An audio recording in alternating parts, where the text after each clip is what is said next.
the splendor of the King,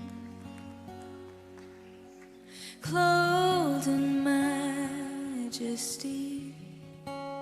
Let all the earth rejoice, all the earth rejoice.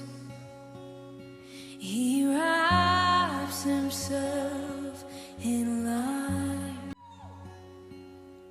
and darkness tries to hide, and trembles at his voice, trembles at his voice.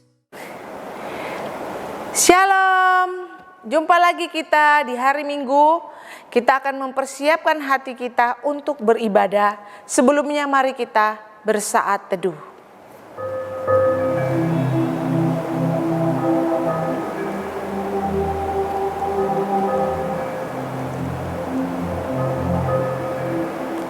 Amin. Besarlah Allah kita, agunglah karyanya. Dia layak untuk kita agungkan, dia layak untuk kita tinggikan. Hari ini kita mau puji-puji Tuhan kita. Kita mau sembah dia, kita mau agungkan dia. Kita akan mengangkat pujian di dalam PPK nomor 18, Besarlah Allahku.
Fotum dan salam.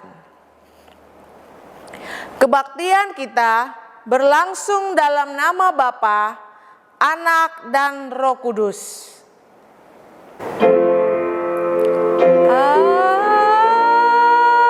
Amin.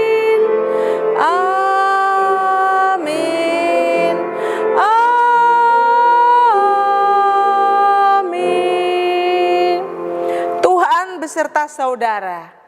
Dan beserta saudara juga. Kata pembuka diambil di dalam kitab Ayub pasal 42 ayat 2, 5, dan 6. Aku tahu bahwa engkau sanggup melakukan segala sesuatu dan tidak ada rencanamu yang gagal. Hanya dari kata orang saja aku mendengar tentang engkau. Tetapi sekarang mataku sendiri memandang engkau. Oleh sebab itu aku mencabut perkataanku dan dengan menyesal aku duduk dalam debu dan abu.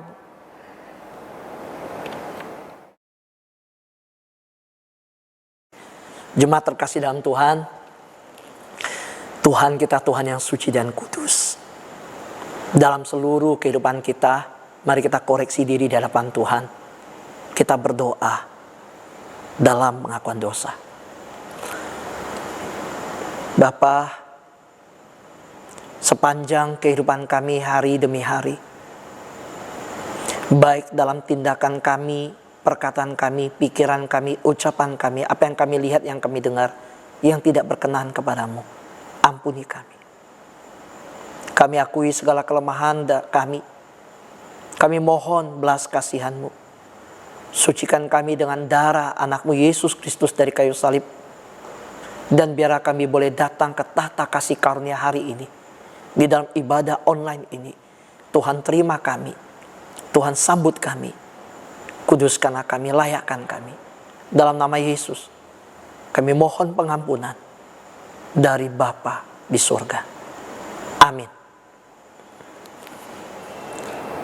Berita anugerah terambil di dalam kitab Roma pasal 8 ayat 31 dan ayat 32. Sebab itu, apakah yang akan kita katakan tentang semuanya itu? Jika Allah di pihak kita, siapakah yang akan melawan kita? Ia yang tidak menyayangkan anaknya sendiri, tetapi yang menyerahkannya bagi kita semua. Bagaimanakah mungkin Ia tidak mengaruniakan segala sesuatu kepada kita bersama-sama dengan Dia? Demikianlah berita anugerah dari Allah. Syukur kepada Allah. Saatnya kita akan mendengarkan firman Tuhan. Hari ini akan disampaikan oleh Pendeta Fu Kwet Kiong dengan tema kedaulatan Allah dan penderitaan. Sebelum itu, kita akan mengangkat pujian Kau Berfirman.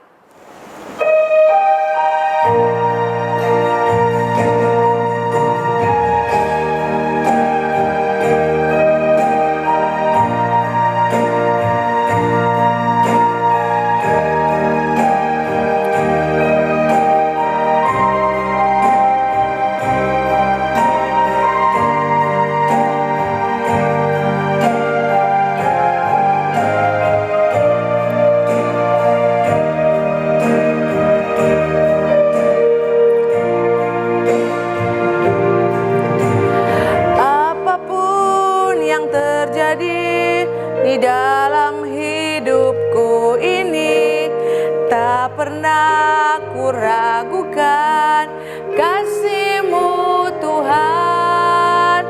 Lewat gunung yang tinggi, dalam lembah yang kelam, tak pernah kuragukan janji-Mu Tuhan.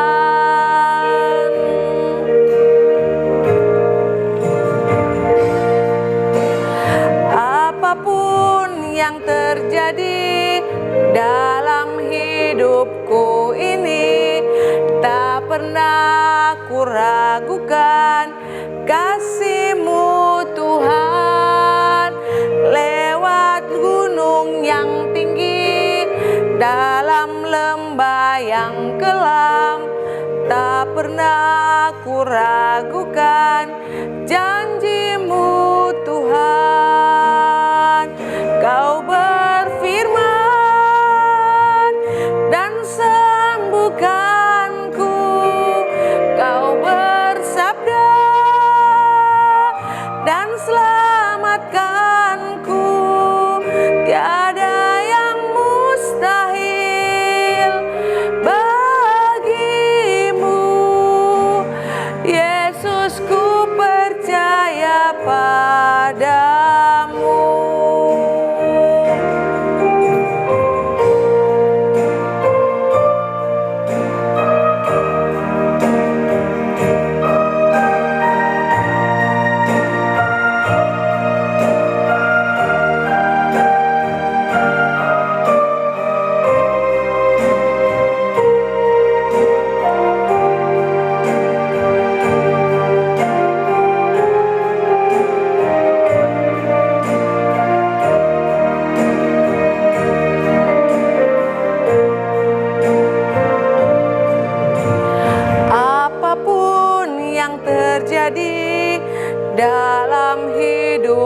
ragukan kasih-Mu Tuhan. Lewat gunung yang tinggi, dalam lembah yang kelam, tak pernah ku ragukan janji-Mu Tuhan. Kau berfirman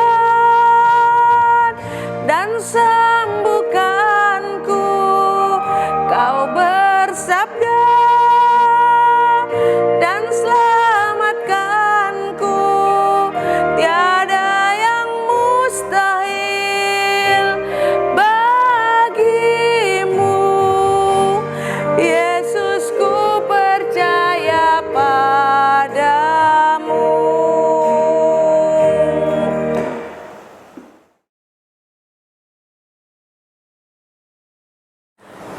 Shalom, selamat hari Minggu kepada jemaat GKI Terang Hidup. Kita bersama-sama bertemu di dalam kesempatan ini yang sangat berharga. Masa seperti ini adalah masa yang disebut anugerah Tuhan. Kalau kita bisa bersama-sama masih menikmati nafas hidup. Sebelum mendengarkan firman Tuhan, mari kita tundukkan kepala, kita berdoa terlebih dahulu. Bapa yang baik, Engkau yang memimpin hidup kami sampai pada saat ini. Di dalam kesempatan yang indah ini, kami mau mendengarkan firman-Mu. Berbicaralah kepada kami, tuntunlah hamba-Mu yang memberitakan firman-Mu. Berkati semua jemaat-Mu yang mendengarkan firman-Mu. Di dalam nama Yesus kami berdoa. Amin. Hari ini kita akan bersama-sama merenungkan firman Tuhan dengan tema kedaulatan Allah dan penderitaan. Firman Tuhan akan saya bacakan dari Ayub pasal 42 ayat 5 sampai dengan 6. Yang berkata demikian. Hanya dari kata orang saja aku mendengar tentang Engkau. Tetapi sekarang mataku sendiri memandang Engkau.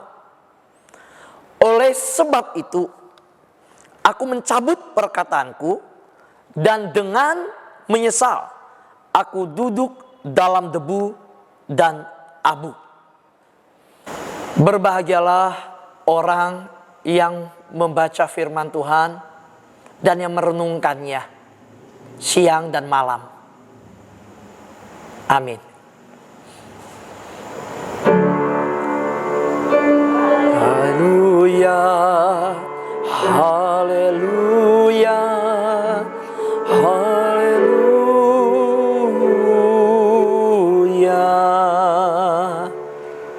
Amin.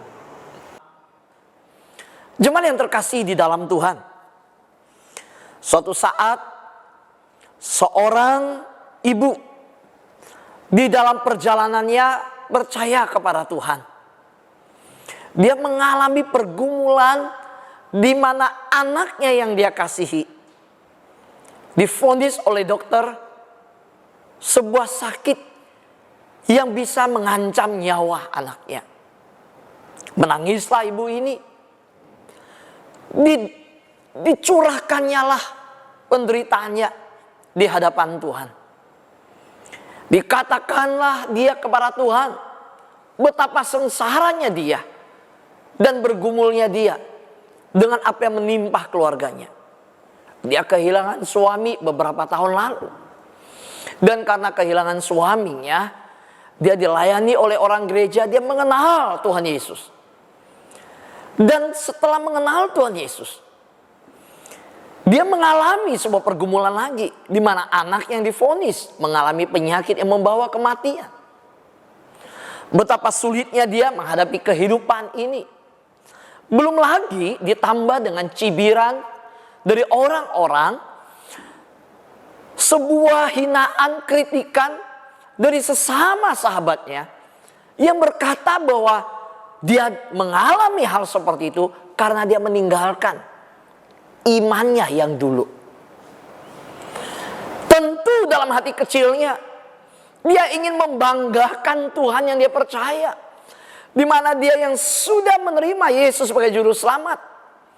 Dia ingin menyatakan kepada semua orang betapa bahagianya setelah dia percaya Yesus, setelah dia meninggalkan segala sesuatu yang fana dan yang hina, hidupnya mengarah kepada kekekalan. Tetapi dengan kondisi anak yang demikian, sekarang tetangga-tetangga berbalik dan berkata, engkau mengalami penderitaan ini karena engkau meninggalkan akan kepercayaan yang lama. Karena itu engkau terkutuk sebenarnya. Engkau dihukum. Anakmu mengalami sakit karena engkaulah yang meninggalkan kepercayaanmu. Bingunglah sang ibu ini. Menangislah dia di hadirat Tuhan. Dia percaya Tuhan begitu berkuasa. Dia percaya Tuhan yang dia imani, Yesus Kristus yang menyelamatkan hidupnya, adalah Tuhan yang penuh dengan kedaulatan. Saudaraku yang terkasih dalam Tuhan, dalam tangis dan kepiluan yang seperti itu, siapakah yang bisa menolong dia untuk mengerti bahwa Allah peduli? Siapakah yang bisa menguatkan dia bahwa Allah mengasihi, bahwa Allah tidak meninggalkan dia, tetapi dia tetap di bawah kontrol Allah. Dia tetap ada di bawah pimpinan Tuhan. Saudaraku yang terkasih di dalam Tuhan, hari ini ketika kita membaca akan pergumulan Ayub, bukankah Ayub juga mengalami hal yang jauh lebih berat dari banyak orang di zamannya? Dia mengalami pergumulan yang begitu berat, yang bagi manusia tentu tidak sanggup menjalaninya. Kalau kita lihat kehidupan Ayub, di dalam Ayub pasal 1 ayat 8, saya sebut ini sebagai pengakuan dari Tuhan. Kita bisa lihat di slide yang tampil di TV saudara. Kalau saudara menyaksikan khotbah ini dari handphone, di handphone saudara, lihat di sana saya tuliskan untuk kita pengakuan dari Tuhan. Ayub pasal 1 ayat 8 kita tahu bahwa di situ Tuhanlah yang berkata. Lalu bertanyalah Tuhan kepada iblis, apakah engkau memperhatikan hambaku Ayub? Sebab tiada seorang pun di bumi seperti dia, yang demikian saleh dan jujur, yang takut akan Allah dan menjauhi kejahatan. Jemaat yang saya kasihi, tidak ada orang yang mendapat pengakuan sedemikian luar biasa dibanding Ayub. Permulaan pasal 1 kita sudah melihat bagaimana Tuhan berkata, sebab tiada seorang pun di bumi seperti Ayub, yang demikian saleh dan jujur, yang takut akan Allah dan menjauhi kejahatan. Betapa luar biasanya kehidupan Ayub. Saya tahu bahwa untuk pengakuan seperti ini, kita akan berdecak kagum dan berkata, kalau saya dibanding Ayub, betapa jauhnya kehidupan saya dari kesalehan, kejujuran, takut akan Allah, bahkan menjauhi kejahatan. Dan tidak berhenti di pasal 1 ayat 8. Pengakuan Tuhan ini juga kembali terucap ketika dikatakan firman Tuhan kepada iblis di Ayub pasal 2 ayat 3. Apakah engkau memperhatikan hambaku Ayub? Sebab tiada seorang pun di bumi seperti dia, yang demikian saleh dan jujur, yang takut akan Allah dan menjauhi kejahatan. Pernyataan ayat 3 ini mengulang ayat 8 di pasal 1. Kalau sampai Tuhan mengizinkan, di mana ini tertulis 2 kali, sampai diulangi kembali, ini hal yang perlu mendapat perhatian kita. Ini hal yang sangat serius. bahwa ada satu pribadi yang hidupnya sedemikian saleh, jujur, takut akan Allah, menjauhi kejahatan. Dan kali ini di Ayub pasal 2 ayat 3 tidak berhenti di situ pengakuan Allah. Kalau kita baca lebih lanjut, ia tetap tekun dalam kesalehannya meskipun engkau telah membujuk aku melawan dia untuk mencelakakannya tanpa alasan.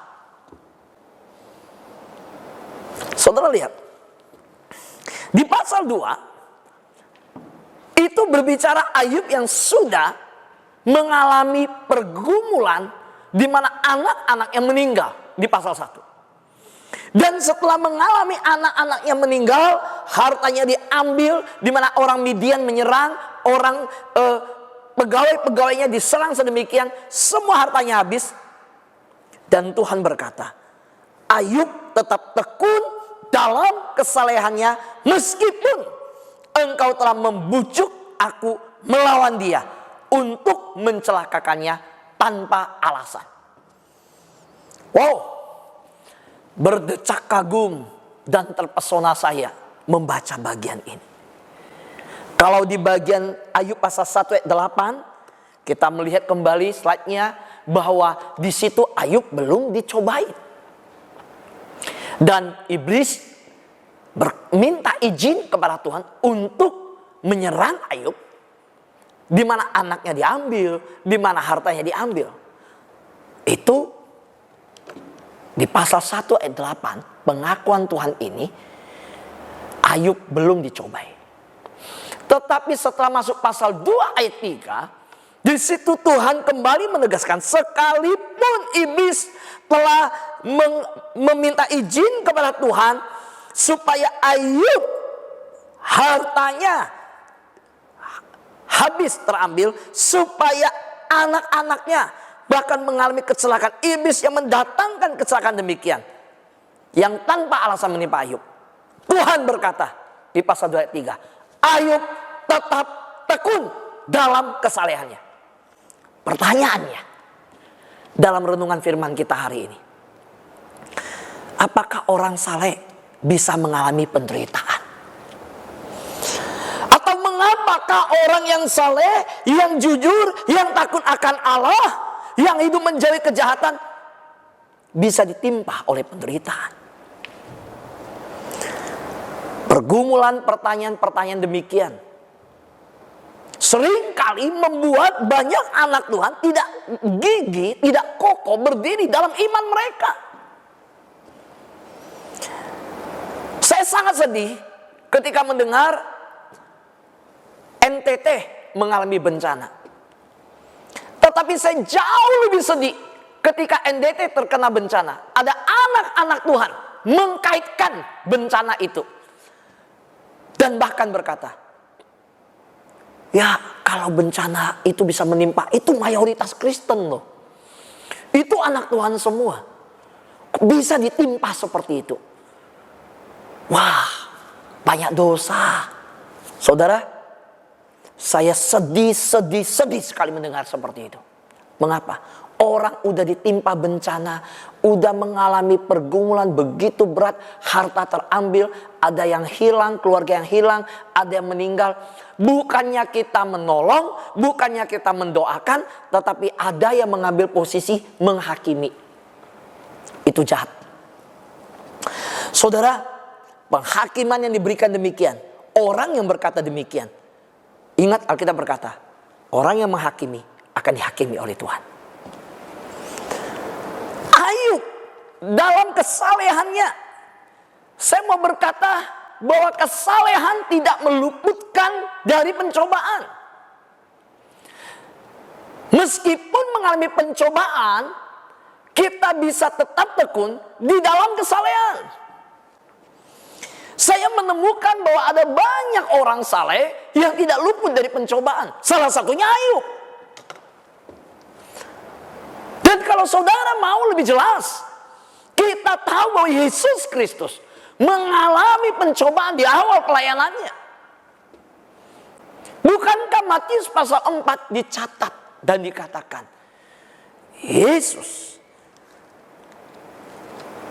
dibawa oleh roh ke padang gurun untuk dicobai iblis.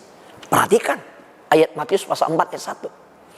Allah mengizinkan iblis untuk mencobai.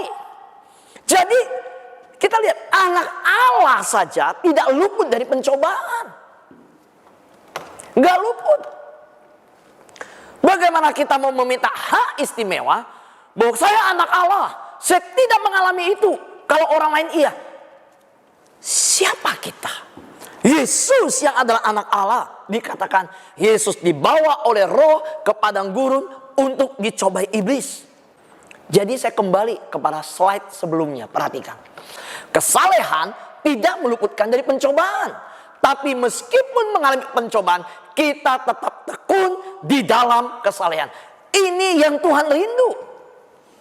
Ini yang Tuhan ingin. Seperti yang terjadi pada Ayub. Dia saleh, dia jujur, dia menjauhkan diri dari kejahatan. Dia takut akan Allah. Tapi dia ditimpa dengan penderitaan yang begitu berat dan besar. Namun apa yang terjadi? Di dalam Ayub pasal 2 Tuhan berkata bahwa Ayub tetap tekun dalam kesalehannya. Inilah yang penting. Inilah yang penting. Bahwa bukan mempersoalkan penderitaannya jenisnya apa dan bagaimana bentuknya. Tetapi semua pencobaan penderitaan itu apakah membuat kita bahkan semakin teguh di hadapan Tuhan. Paulus berkata, apakah yang bisa memisahkan aku dari kasih Kristus? Pedangkah? Kelaparankah? Penganiayaan? Atau pembunuhan? Berarti kalau Paulus berkata demikian dalam standar imannya, apakah yang bisa memisahkan aku dari Kristus? Penderitaankah? Pedangkah? Berarti ada penderitaan yang bisa menimpa anak Tuhan. Paulus berkata, tidak yang bisa memisahkan aku dari kasih Kristus. Sekalipun itu pedang, berarti anak Tuhan bisa mengalami pergumulan yang namanya nyawa yang terancam. Jadi jangan dengar kalau ada mimbar gereja yang berkata ikut Tuhan semua lancar. Ikut Tuhan gak ada masalah. Bahkan mulut berkata Allah berdaulat. Iya, Allah berdaulat. Bukan berarti dia Allah yang berdaulat, dia menyingkirkan seluruh pergumulan supaya jalan kita seperti jalan tol. Enggak, kita gak akan pernah sungguh-sungguh di dalam mengenal pribadi Tuhan kalau hanya minta jalan tol. Tahu maksud saya? Mari kita perhatikan Israel. Terlalu mudah bagi Tuhan untuk memimpin mereka masuk ke tanah Kanaan. Tapi apakah Tuhan langsung memimpin mereka? No, enggak. Tuhan izinkan mereka berputar. Dan Alkitab mencatat bahwa Tuhan ingin melihat iman mereka. Jangan-jangan mereka itu tidak setia sama Tuhan ketika mereka diizinkan masuk dengan leluasa tanpa melewati proses pemurnian. Wah, mereka akan berkata, kami bisa masuk kanan karena kami hebat. Di situ Tuhan melatih mereka untuk berkata, bukan mereka hebat, tapi tiang awan, tiang api yang melindungi. Mujizat Tuhan, mana yang diturunkan Tuhan? Batu yang mengeluarkan air untuk mereka. Semua itu untuk mengajar mereka semakin mengenal pribadi Tuhan, semakin bergantung pada Tuhan. Jadi kesalehan tidak luput daripada pencobaan. Kesalehan tidak luput dari sebuah proses pemurnian. Dan saya mau menyaksikan kepada saudara begini. Saya bertemu dengan teman-teman hamba Tuhan. Dan satu hal yang saya sampaikan ketika ketemu, bagaimana keadaan kita pandemi ini? Nah, mulai banyak yang bicara, oh pandemi ini jemaat lebih sulit. Kalau yang kumpul gembala-gembala, persembahan menurun. Kalau yang kumpul guru-guru, aduh belajar ngajar online susah. Lalu saya bilang, gimana secara kerohanian? Saya tanya, gimana secara kerohanian? Mulai terdiam. Saya mau sampaikan kepada sahabat semua, jemaat semua. Saya katakan di depan mereka, jujur, sebelum pandemi, dengan setelah pandemi, saya mengalami perubahan. Apa perubahan? Saya mengakui dan saya mau mengatakan, selama pandemi, saya jauh lebih bertumbuh di dalam iman saya. Selama masa pandemi, saya mau berkata, saya jauh lebih mengalami satu kehidupan rohani yang semakin dan semakin bertumbuh, semakin berbuah di hadapan Tuhan. Saya bukan mensyukuri penderitaan yang sedang terjadi di sekitar, tetapi dengan penderitaan yang diizinkan Tuhan masa pandemi ini, ketika di dalam lockdown, ketika dalam diam diri, ketika dalam keadaan masa seperti ini, saya lebih bertumbuh. Saudaraku yang terkasih dalam Tuhan, inilah yang Tuhan rindukan, bahwa dalam penderitaan kita tetap setia kepada Allah. Kita setia kepada Dia yang berdaulat, Dia yang berkuasa, yang memimpin hidup kita. Jangan berkata bahwa kalau Allah berdaulat, singkirkan semua penghalang. Tuhan berdaulat, Tuhan berkuasa. Karena Dia berkuasa, maka ini harusnya tidak terjadi. Maaf, kalau kita berkata demikian, sebenarnya yang berkuasa bukan Tuhan, kita. Tuhan berkuasa. Kalau Tuhan berkuasa, saya mau kuasai Tuhan. Singkirkan ini Tuhan. Tuhan, kalau Tuhan berkuasa, jauhkan pergumulan ini. Tuhan kalau berkuasa, jangan terjadi ini. Siapa yang berkuasa? Tuhan atau kita? Kalau Tuhan berkuasa, terserah Tuhan. Tetapi berapa banyak anak Tuhan mengakui dari mulutnya, Tuhan engkau berkuasa. Nah, engkau berkuasa, kau nurut sama saya kuasai Tuhan. Ini jangan terjadi, ini boleh, ini itu bukan Tuhan berdaulat. Tuhan kita Tuhan yang berdaulat.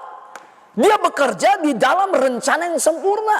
Bahkan dalam rancangan sempurna, mungkin bagi kita yang sedang terjadi tidak ideal, yang sedang terjadi tidak menguntungkan, tidak sesuai. Tapi di mata Tuhan, rancangan Tuhan pasti yang terbaik, yang sedang Dia buat untuk kita. Ayub pasal 2 ayat 10 berkata demikian. Tetapi jauh Ayub kepadanya, istrinya. Kita tahu istrinya melihat dia begitu menderita, istrinya melihat dia masih saleh sama Tuhan, istrinya bilang, kutuki Tuhanmu lalu mati aja. Ayub jawab, engkau berbicara seperti perempuan gila. Apakah kita mau menerima yang baik dari Allah, tetapi tidak mau menerima yang buruk? Dalam kesemuanya itu, Ayub tidak berbuat dosa dengan bibirnya. Di sini saya mau mengajak kita memegang sebuah prinsip. Penderitaan boleh terjadi, kesukaran boleh terjadi, pencobaan boleh terjadi, tetapi di tengah segala kesulitan pergumulan yang ada, itu tidak akan menggoyahkan kesetiaan kita kepada Allah. Amin. Kita boleh berdiri tegak dan berkata seperti Paulus, apakah yang bisa memisahkan aku dari kasih Kristus? Gak ada. Itulah yang Tuhan rindukan, bahwa di dalam kedaulatannya yang mengizinkan iblis yang memproses daripada Ayub, bahwa Ayub akhirnya mempertontonkan Tuhan yang berdaulat. Ayub berkata, apakah kita mau menerima yang baik dari Allah? Allah berdaulat. Saya tahu Dia Allah yang baik, tapi kalau Allah mengizinkan yang buruk terjadi, Dia tetap Allah yang baik. Dengarkan kalimat ini. Dalam pernyataan Ayub, Ayub berkata, apakah kita mau menerima yang baik dari Allah, tetapi tidak mau menerima yang buruk? Maka di sini, perhatikan kalimat ini. Ini adalah sebuah pengakuan. Allah berdaulat. Dan saya percaya Allah yang berdaulat adalah Allah yang baik. Dan kalau Dia Allah yang baik dan berdaulat, mengizinkan saya mengalami hal yang buruk, Dia tetap Allah yang berdaulat. Saya tidak akan mengingkari itu. Saudaraku yang saya kasih di dalam Tuhan, jemaat yang saya kasih, bagaimanakah Ayub akhirnya? Pemulihan setelah ia mau merendahkan diri dalam penyesalan di hadapan Allah. Kita tahu di dalam Ayub pasal 42, di awal khotbah tadi kita baca, Ayub berkata, oleh sebab itu aku mencabut perkataanku, dan dengan menyesal aku duduk dalam debu dan abu. Pemulihan setelah ia mau merendahkan diri dalam penyesalan di hadapan Allah. Awalnya Ayub membela, saya nggak berdosa, saya nggak salah, kenapa ditimpa penderitaan begini? Di dalam proses itu Ayub sempat berdebat dan sempat menyatakan, aku nggak salah, aku nggak berdosa.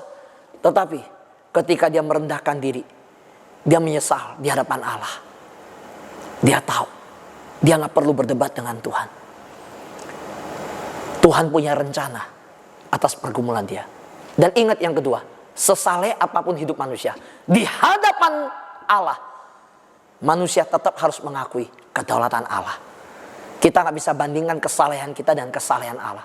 Kesucian kita seperti kain kotor. Paulus berkata, kalau sudah lihat bahasa aslinya, kesucian manusia itu seperti kotoran binatang.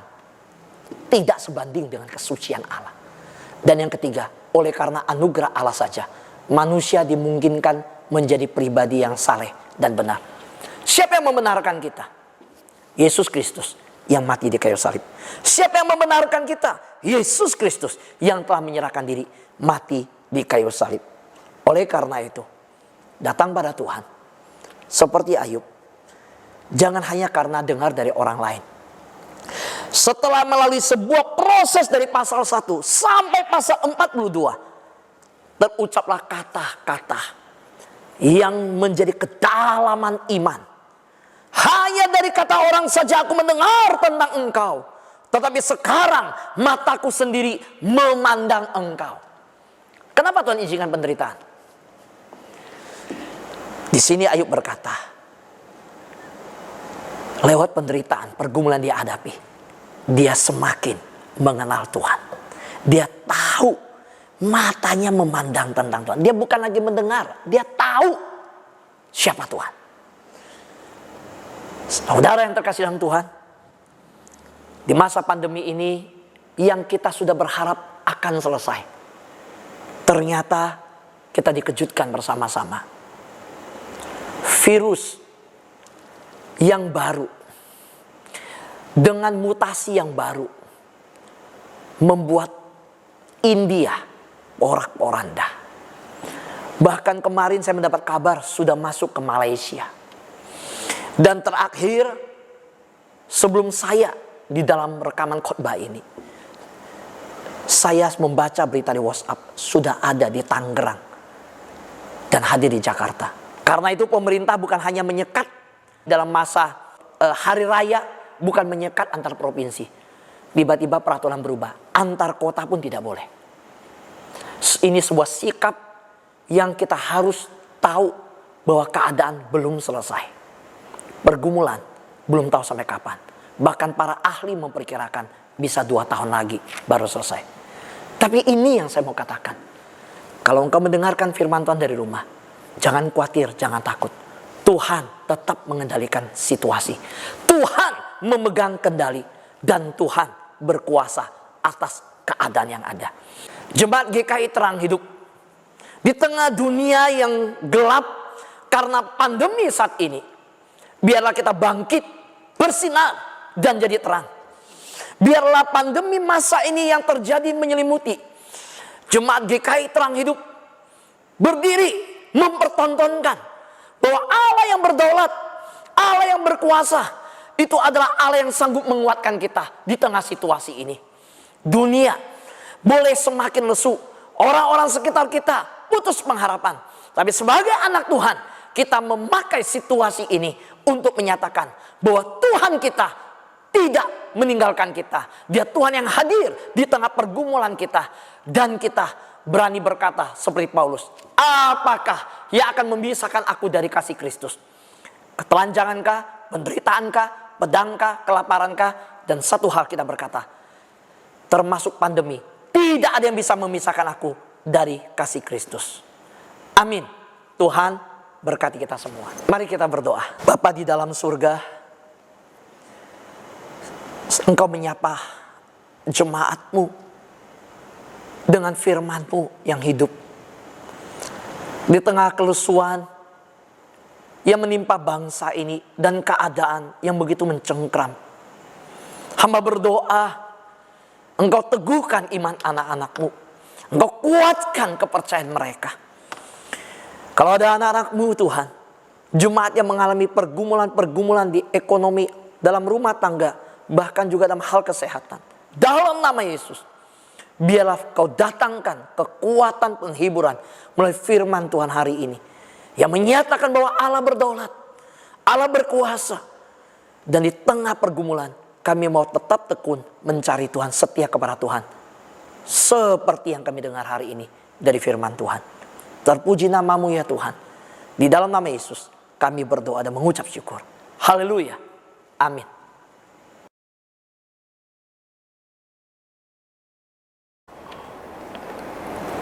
Bersama seluruh orang percaya, kita bersatu di dalam pengakuan iman rasuli.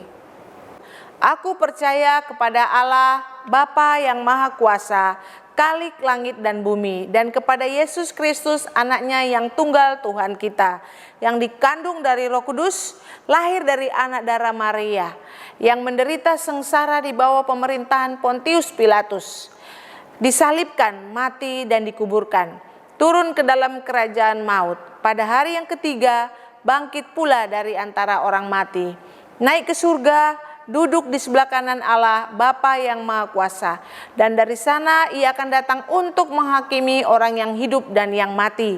Aku percaya kepada Roh Kudus, gereja yang kudus dan am, persekutuan orang kudus, pengampunan dosa, kebangkitan orang mati, dan hidup yang kekal. Amin. Mari kita masuk di dalam doa syafaat. Bapa yang berdaulat atas hidup kami, Bapa yang agung, Bapa yang mulia, Engkau yang berkuasa atas hidup kami. Tuhan, hari ini kami datang kepadamu. Kami bersyukur kami sudah mendengarkan firman Tuhan yang menguatkan kami, bahwa Engkau adalah Allah yang berdaulat atas hidup kami, di dalam sukacita kami maupun di dalam duka cita kami. Kami adalah ciptaan-Mu ya Tuhan. Kami harus tetap melihat kepada kuasa-Mu yang besar Tuhan. Tuhan, hari ini kami juga mau membawa bangsa kami ke dalam tangan-Mu. Biarlah Engkau yang tetap menjaga, memelihara bangsa kami. Engkau yang akan terus memberkati bangsa kami ya Tuhan. Di dalam duka yang dialami oleh daerah-daerah lain karena adanya longsor ataupun banjir, ataupun duka karena kehilangan orang yang mereka kasihi, kami berdoa Tuhan, biarlah Engkau yang menjadi penghiburan, kekuatan bagi mereka. Engkau yang menjadi pengharapan bagi orang-orang yang percaya kepada Engkau. Tuhan, kami juga mau membawa jemaat-Mu ya Tuhan. Engkau yang terus memberkati dalam setiap kehidupan jemaat-Mu dalam menghadapi pandemi sekarang ini. Sulit bagi kami Tuhan untuk melewati hari-hari di depan kami. Tapi kami percaya kami punya Tuhan yang berdaulat atas hidup kami. Allah yang hidup, Allah yang memelihara hidup kami. Engkaulah yang akan menjamin hidup kami. Kau pelihara kami ya Tuhan. Berkati ya Tuhan jemaat-Mu, berkati dengan segala usaha mereka, keluarga mereka. Ya Tuhan, berkati untuk setiap jemaat yang mengalami sakit penyakit. Biarlah belas kasihan-Mu menolong mereka Tuhan, supaya mereka di dalam sakit penyakit tetap melihat Engkau adalah Allah yang berdaulat atas hidup mereka. Tuhan, kasihanilah umat-Mu. Kami juga mau berdoa di dalam sukacita jemaat yang berulang tahun di minggu ini. Kami berdoa ya Tuhan untuk Bapak Suryanto, Ibu Alfa, juga Saudari Lili Chong dan adik Audrey Teno, juga Ibu Icen dan Saudari Tan Meni. Kami berdoa untuk mereka ya Tuhan. Minggu ini mereka bersuka cita oleh karena kasih karunia, anugerah yang Kau berikan dalam hidup mereka. Untuk 1 tahun Kau tambahkan hidupnya. Pemeliharaan-Mu nyata Tuhan, kasih dan penyertaan-Mu Tuhan. Kami boleh terus rasakan lewat kasih-Mu ya Tuhan. Terima kasih Bapa untuk jemaat-Mu satu persatu. Mereka berulang tahun, berkati kehidupan mereka, cita-cita maupun keluarga mereka, maupun masa depan mereka. Tuhan berkati ya Tuhan. Kami serahkan yang berulang tahun ke dalam tangan-Mu. Terima kasih Tuhan untuk hari ini, untuk Bapak Pendeta Fu yang sudah melayani kami. Kau memberkati hamba-Mu berserta dengan keluarga dan pelayanannya. Kami serahkan doa kami ini ke dalam tangan-Mu, Allah kami yang sudah memberkati kami. Dalam nama Tuhan Yesus Kristus kami berdoa. Amin. Kita akan masuk di dalam persembahan. Sebelum itu kita akan membaca ayat persembahan yang terambil di dalam 2 Korintus pasal 9 ayat yang ke-7. Hendaklah masing-masing memberikan menurut kerelaan hatinya, jangan dengan sedih hati atau karena paksaan.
Lekaskanlah harinya tiba.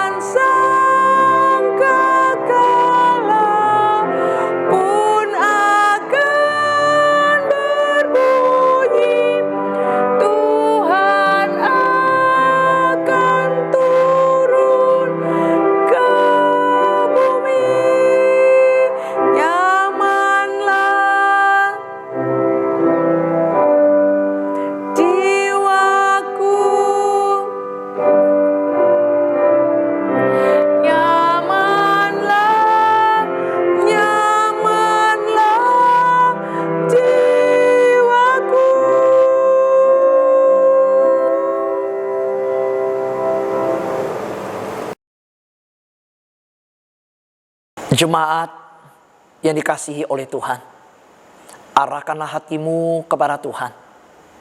Jalanilah hidupmu dengan berani, jangan takut. Di tengah segala pergumulan yang ada, percayalah berkat Tuhan ini akan memampukan engkau menjalani hari-hari kehidupanmu. Terimalah berkat Tuhan.